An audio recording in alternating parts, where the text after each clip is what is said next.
Garuda Indonesia merupakan maskapai penerbangan nasional Indonesia yang telah lama menjadi simbol kebanggaan bangsa.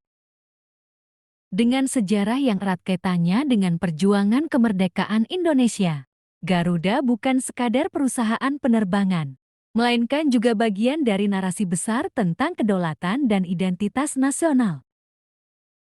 Namun, dalam beberapa tahun terakhir, maskapai ini menghadapi berbagai tantangan serius yang mengancam keberlangsungannya, hingga akhirnya masuk dalam status PKPU, penundaan kewajiban pembayaran utang.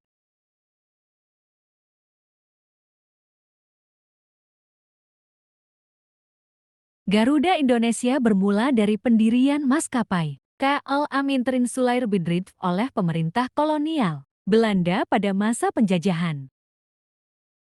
Namun, pada tanggal 26 Januari tahun 1949, maskapai ini resmi beroperasi sebagai Garuda Indonesian Airways dengan penerbangan pertamanya dari Kolkata ke Rangun, membawa Presiden Soekarno.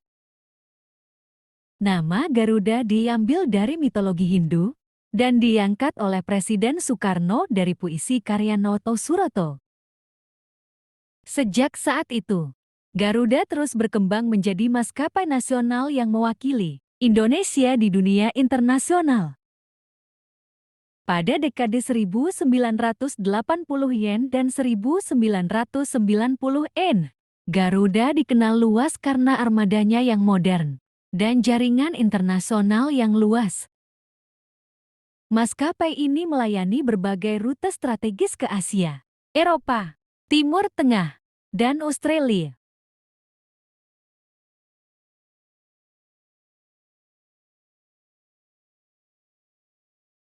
Puncak kejayaan Garuda dapat dilihat pada tahun 2010 ketika maskapai ini berhasil meraih berbagai penghargaan internasional. Salah satunya adalah predikat sebagai 5-star airline dari Skitras, yang hanya diberikan kepada sedikit maskapai dunia. Selain itu, program Garuda Indonesia Experience, yang memperkenalkan budaya Indonesia dalam layanan penerbangan juga mendapat apresiasi luas. Garuda juga tergabung dalam aliansi SkyTeam, bersama dengan maskapai global seperti KLM, Air France, dan Korean Air. Keanggotaannya dalam aliansi ini memperluas jangkauan layanan Garuda dan meningkatkan prestis maskapai di kancah internasional.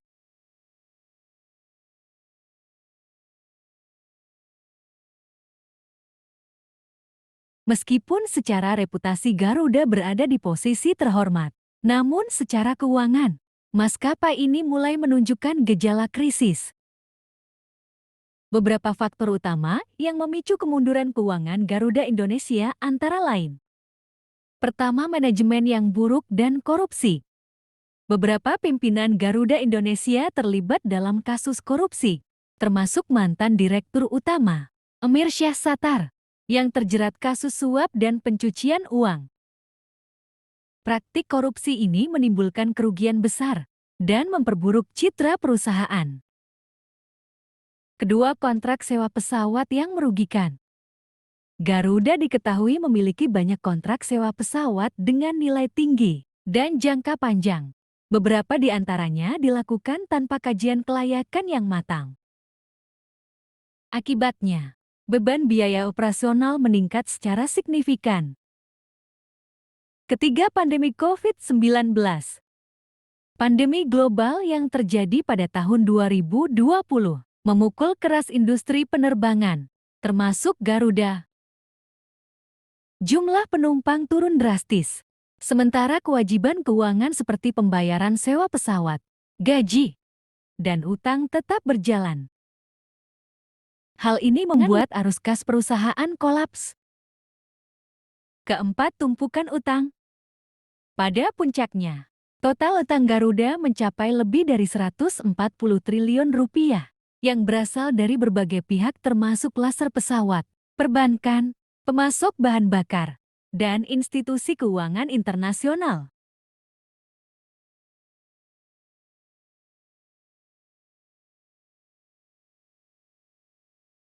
PKPU, penundaan kewajiban pembayaran utang, merupakan mekanisme hukum yang memungkinkan perusahaan menunda pembayaran utangnya dan menyusun rencana restrukturisasi dengan para kreditur.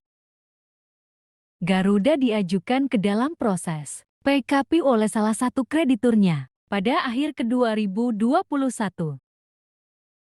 Selama proses PKPU, manajemen Garuda melakukan negosiasi dengan lebih dari 800 kreditur, termasuk 30 perusahaan penyewa pesawat Laser. Setelah serangkaian pertemuan, akhirnya disepakati skema restrukturisasi utang dan pengurangan kewajiban secara signifikan. Pada tahun 2022, pengadilan menyetujui perjanjian perdamaian, homologasi, antara Garuda dan para krediturnya, yang menandai keberhasilan restrukturisasi tersebut. Dengan kesepakatan ini, Garuda dapat melanjutkan operasionalnya dan terhindar dari kebangkrutan total.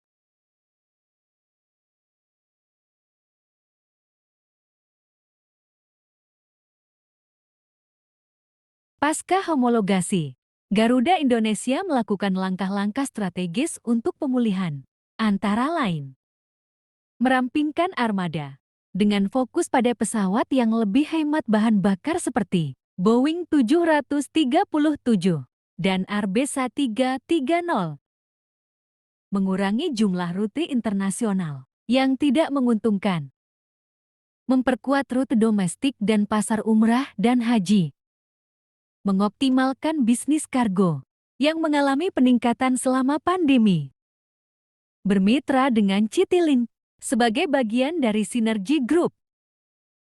Pemerintah Indonesia juga turut memberikan dukungan melalui penyertaan modal negara, PMN, dan pengawasan ketat terhadap reformasi tata kelola perusahaan.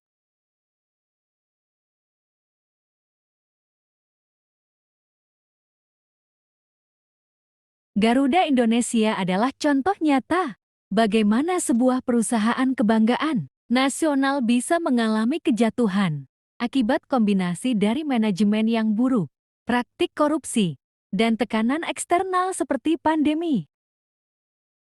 Namun, dengan upaya restrukturisasi dan reformasi menyeluruh, masih ada harapan bagi Garuda untuk bangkit dan kembali menjadi maskapai yang mampu membawa nama baik Indonesia di dunia internasional. Sejarah Garuda Indonesia mencerminkan dinamika perjalanan bangsa, dari semangat kemerdekaan, puncak kejayaan, hingga cobaan berat dan harapan baru. Seperti burung Garuda dalam lambang negara, maskapai ini masih berpotensi untuk terbang tinggi kembali. Terima kasih sudah menonton. Jangan lupa like, comment, share, dan subscribe.